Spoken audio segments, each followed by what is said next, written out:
ಅಬ್ಬಬ್ಬಾ! ಏನು ಡ್ರಾಮಾಗಳು ಗುರು ಇವ್ರದು. ಈ ಚೈತ್ರ ಅವ್ರನ್ನ ವೈಲ್ಡ್ ಕಾರ್ಡ್ ಎಂಟ್ರಿಗೆ ಕರ್ಸವ್ರೆ ಕೇಳಬೇಡಿ ಅಮ್ಮನ ಕಥೆನ. ಒಂದು ಆಟದಲ್ಲಿ ಏನಾಗಿಲ್ಲ ಅಂದ್ರೂ ಏನೋ ಆಗೋಯ್ತು, ಇವ್ಳು ಕತ್ತನ್ನೇ ಹಾಕೊಂಡು ಇಸ್ಕ್ತವ್ರೆ ಅಂದ್ಬಿಟ್ಟು ಕಿರ್ಚಾಡೋದೇನು, ಆಮೇಲೆ ಇವು ಹಿಡ್ಕೊಂಡು ಪರ್ಚಾಡೋದೇನು, ಆಮೇಲೆ ದೇವ್ರ ಮುಂದೆ ಹೋಗ್ಬಿಟ್ಟು ಅಬ್ಬಬ್ಬಾ! ಏನು ಡ್ರಾಮಾಗಳು ಗುರು.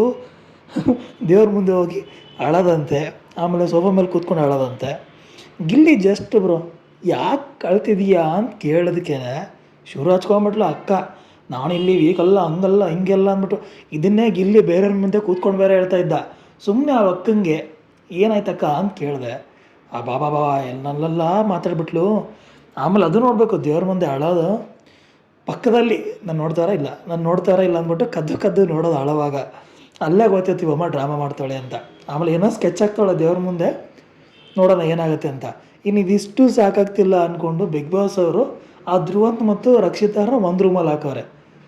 TRPಗೋಸ್ಕರ ಏನೆಲ್ಲ ಮಾಡ್ತಾರೆ ಅಂದರೆ ಅಬ್ಬಬ್ಬಾ! ಜಸ್ಟ್ ಕೋರ್ಸ್ಬಿಟ್ಟು ಗೊತ್ತು ಇವಳು ಕಂಡ್ರೆ ಅವನಿಗಾಗಲ್ಲ, ಅವ್ನು ಕಂಡ್ರೆ ಇವಳಿಗಾಗಲ್ಲ ಅಂತ. ಆದರೂ ಮಜಾ ತಗೊಳ್ಳೋಣ, ಜನರಿಗೆ ಒಂದು ಸ್ವಲ್ಪ ಸಖತ್ತಾಗಿ ಫನ್ನಿ ಇರುತ್ತೆ ಅಂದ್ಬಿಟ್ಟು ಅಲ್ಲಿ ಆ್ಯಕ್ಚುಲಿ ಸ್ಟಾರ್ಟ್ ಆದಾಗ ಇಲ್ಲಿ ರಕ್ಷಿತಾ ಸಫರ್ ಆಗ್ತಾಳೆ ಅಂತ ಅಂದ್ಕೊಂಡೆ. ಬಟ್ ಆ್ಯಕ್ಚುಲಾಗಿ ಸಫರ್ ಆಗ್ತಾರೆ ಧ್ರುವಂತಲ್ಲಿ. ರಕ್ಷಿತಾ ಆ್ಯಕ್ಚುಲಿ ಸ್ಟಾರ್ಟಿಂಗಲ್ಲಿ ತುಂಬ ಚೆನ್ನಾಗಿ ಅನ್ಸಿದ್ರು, ಚೆನ್ನಾಗಿ ಆಡ್ತಾಳೆ, ಚೆನ್ನಾಗಿ ಗೇಮ್ ಆಡ್ತಾಳೆ, ಚೆನ್ನಾಗಿ ಮಾತಾಡಿಸ್ತಾಳೆ ಅಂತ.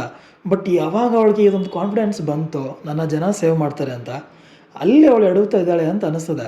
ಸುಮ್ಮನೆ ಲೈಕ್ ಮುಂಚೆ ರಕ್ಷಿತಾ ಯಾವ ಥರ ಇದ್ಲು ಅಂತ ಅದನ್ನು ತಲೆಲಿಟ್ಕೊಂಡೆ ಜನ ಇನ್ನೂ ವೋಟ್ ಮಾಡ್ತಾ ಇದ್ದಾಳೆ ಅವಳಿಗೆ. ತುಂಬಾ ಇರಿಟೇಷನ್ನು. ಸುಮ್ಮನೆ ಕೇಳಿದಾಗ ಅದನ್ನ ಲೈಕ್ ಸ್ಟ್ರೈಟಾಗಿ ಆನ್ಸರ್ ಮಾಡಬೇಕು ಅನ್ನೋದು ಇಲ್ಲವೇ ಇಲ್ಲ, ಏನೋ ಎಕ್ಸಾಗ್ರೇಟೆಡ್ ಮಾಡಿಯಾ. ಆ್ಯಕ್ಚುಲಿ ಧ್ರುವಂತ್ ಅವ್ರು ಹೇಳ್ತಿರೋದು ಸರಿ ಅಂತ ಅನಿಸಿದೆ ನನಗೆ.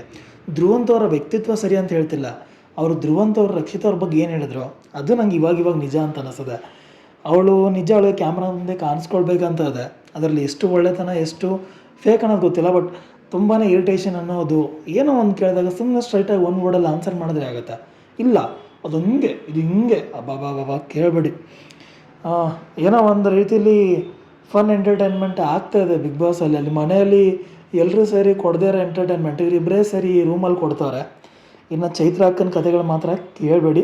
ನನಗೆ ಯಾಕೋ ಇನ್ನೊಂದು 2 ವಾರದಲ್ಲಿ ಅವಮ್ಮನೇ ಮನೆಯಿಂದ ಆಚೆ ಹೋಗೋ ಚಾನ್ಸಸ್ ಇದೆ ಅಂತ ಅನಿಸುತ್ತೆ.